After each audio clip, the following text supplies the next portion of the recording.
नमस्ते दोस्तों, मैं ईश्वर ज्योति आज की बात में आप सबका स्वागत करती हूँ। आइए आज की बात कर लेते हैं।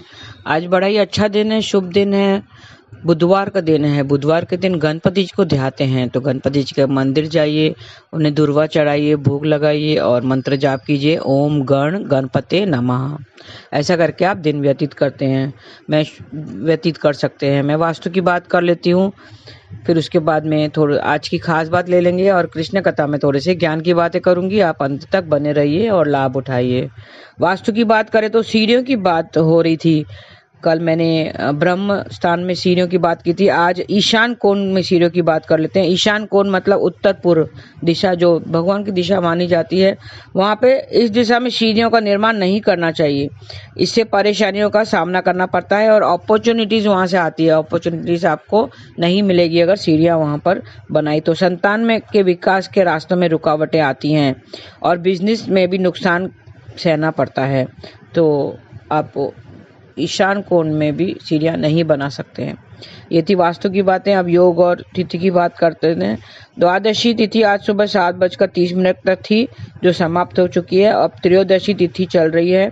आज रात 9:12 तक सिद्धि योग रहेगा। सिद्धि प्राप्त करने, प्रभु का नाम जपने के लिए ये सिद्ध योग बहुत उत्तम होता है। आज शाम 5:23 तक विशाखा नक्षत्र रहेगा। ये 16वां नक्षत्र है। विशाखा नक्षत्र का स्वामी बृहस्पति है, देवगुरु बृहस्पति जी है, और इस नक्षत्र में कारीगरी, चित्रकारी, औषधि से संबंधित काम करना शुभ माना जाता है। इसका संबंध विकंकत के पेड़ से बताया गया है, तो विकंकत के पेड़ को आज नमस्कार कीजिए और किसी प्रकार का नुकसान नहीं पहुंचाना है। आज उद्या तिथि द्वादशी थी, इसके लिए चंपक द्वादशी आज ही है। चंपक द्वादशी मनाई जाती है। चंपक द्वादशी के दिन भगवान गोविंद की पूजा करने का विधान है। गोविंद मतलब श्री हरि विष्णु भगवान, तो उसकी पूजा करने का विधान है आज। तो चंपक द्वादशी के दिन भगवान गोविंद की पूजा करने का विधान है। आज चंपा के फूलों से भगवान विष्णु की पूजा का विधान है। चंपा के फूलों से पूजन के कारण ही आज ही द्वादशी को चंपक द्वादशी कहलाती है। चंपा के फूलों के वजह से ये चंपक द्वादशी कहलाती है। आज के दिन पूजन से जीवन में शुभता आएगी और सफलता मिलेगी।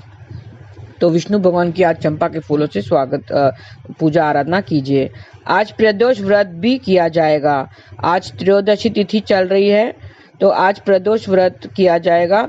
और त्रयोदशी तिथि में प्रदोष काल आज ही पड़ रहा है। संध्या के बाद जो पहला सूर्यास्त के बाद पहला जो प्रहर होता है वो प्रदोष काल माना जाता है, और आज ही है वो प्रदोष काल। तो प्रदोष व्रत आज ही किया जाएगा।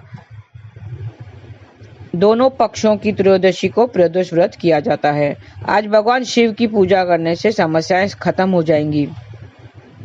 और प्रदोष व्रत में प्रदोष काल का बहुत महत्व होता है, और इसमें आप अगर शिव प्रतिमा के सामने किसी भेंट के साथ में आप अगर प्रदोष काल में जाते हैं तो उसमें शुभ लाभ मिलता है। और मंत्र जाप कीजिए, ओम गोविंदाय नमः। आज के दिन ओम गोविंदाय नमः का जाप करेंगे, 108 बार जाप करना है, तो जीवन में शुभता आएगी।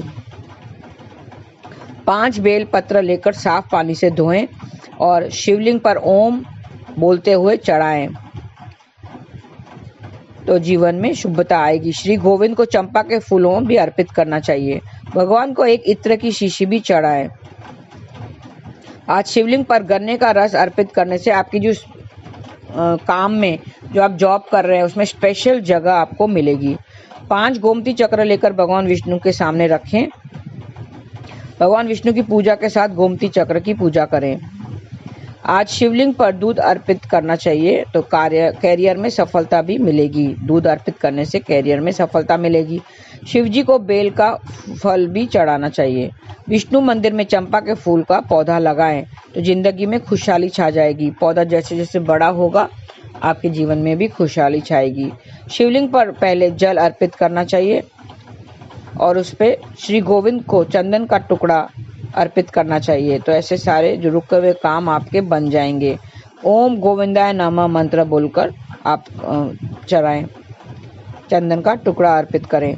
ओम गोविंदाय नमः ये मंत्र का जाप करना है। शिव जी को सफेद फूलों की पुष्पांजलि भी देनी है। सुख शांति बढ़ाने के लिए शिव जी को सफेद फूलों की पुष्पांजलि भेंट करनी है। ओम नमः शिवाय का 108 बार जाप करने से सुख शांति बढ़ेगी। ओम नमः शिवाय से 108 बार जाप करना है। और पीले कपड़े में 5 हल्दी, 5 कौड़ियाँ, 5 सिक्के बांधें। पीले कपड़े में 5 हल्दी की गांठें, 5 कौड़ियाँ, 5 सिक्के बांधें। और ये पोटली शिव मंदिर में चावल का दान भी करना चाहिए और वो पोटली अपने पास रख दें, कारोबार में तरक्की मिलेगी। शिव मंदिर में चावल का दान भी करना चाहिए। अपने आर्थिक स्थिति को बढ़ाने के लिए, मजबूत करने के लिए शिव मंदिर में चावल का दान करें। और किसी बच्चे को आज खुश करें, उसको खिलौना दें, तो आज का आपका दिन सफल हो जाएगा। तो ये थी आज की खास बात। आज प्रदोष व्रत भी है, तो प्रदोष काल प्रदोष व्रत का अच्छा महत्व होता है। तो आप व्रत कीजिए और भगवान शिव की पूजा आराधना कीजिए। ओम नमः शिवाय करके आप दिन व्यतीत कर सकते हैं। और आज चंपक द्वादशी भी है, तो चंपा के फूलों से श्री भगवान को, विष्णु भगवान को आप आज पूजा आराधना करें और शुभ फल पाएं। आइए अब कृष्ण कथा में थोड़ी सी ज्ञान की बातें कर लेते हैं। कहते हैं हमें भागवत कथा और भागवत महापुराण जरूर, उसकी कथा जरूर पढ़नी चाहिए और या तो सुननी चाहिए। जीवन में एक बार तो भागवत पुराण की कथा पढ़नी चाहिए। एक थे जो जीते जी भागवत की कथा सुनी और उसने मोक्ष पाया, यानी कि परीक्षित महाराज। परीक्षित महाराज को पता है आपको कि 7 दिन शेष बचे थे, तो 7 दिनों में उन्हें भागवत महापुराण की कथा सुनी और उसने मोक्ष को प्राप्त की। और दूसरा था जो मरने के बाद उसने कथा सुनी, भागवत की कथा सुनी, यानी धुंधुकारी। धुंधुकारी ने मरने के बाद जो प्रेत योनि में था, उसने तब भागवत की कथा सुनी और फिर उसने मोक्ष को पाया।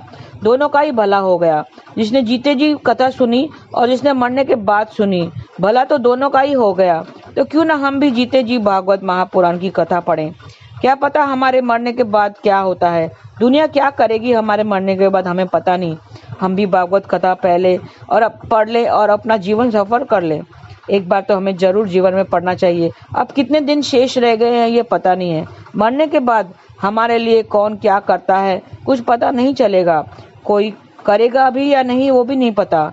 अभी ही जीते जी हम अपने सारे कार्य पूरे कर सकते हैं। हमें सारे कार्य अभी पूरे कर लेना चाहिए। कथा सुननी या पढ़नी चाहिए, दान पुण्य कर लेना चाहिए, ब्राह्मणों को भोजन खिला देना चाहिए, गौदान करना चाहिए।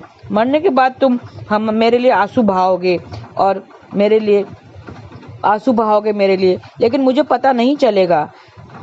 क्यों ना अब भी थोड़े से हंस बोल लें। मरने के बाद तुम फूल लेकर मेरे पास आओगे मेरे लिए, और मैं उसकी खुशबू भी नहीं ले पाऊंगी। तो क्यों ना जीते जी हम एक दूसरे को फूल देकर खुश कर लें। मरने के बाद तुम मुझसे बहुत सारी बातें करना चाहोगे, लेकिन मैं सुन नहीं पाऊंगी। तो अभी क्यों ना सारी बातें कर ले मिलकर। क्यों ना हम अपनी गलतियों की माफ़ी अभी जीते जी मांग लें। आप मेरे मरने के बाद आप माफ़ी मांगनी चाहेंगे, आपने जो भूल की होगी उसकी गलती की माफ़ी मांगना चाहेंगे। क्यों ना उस टाइम पे मैं नहीं रहूँगी, मुझे पता नहीं चलेगा। तो क्यों ना अभी अपनी गलतियों की माफ़ी मांग लें और दूसरों को माफ़ कर लें। एक दूसरे को माफ़ कर लें, अपनी गलतियों की माफ़ी जीते जी ही मांग लें और दूसरों को भी माफ़ कर लें। क्यों ना मरने के बाद किसने देखा है, मरने के बाद किसने देखा है, हम कहाँ होंगे, हमें किस हाल में हमें रखेगा ईश्वर, हमें पता नहीं है। तो अपना जीवन सफर कर लो, दूसरों से माफ़ी मांग लो और दूसरों को माफ़ कर लो। बस यही जीवन में अपना जीवन सफल कर लेते हैं और नाम जाप कर लो। हरे कृष्णा कृष्ण कृष्ण हरे हरे, हरे राम राम राम हरे हरे। तो आज भागवत महापुराण की कथा पढ़ लो और अपना जीवन सफल कर लो। आज के लिए बस इतना ही। धन्यवाद। आपका दिन शुभ रहे। हरे कृष्णा।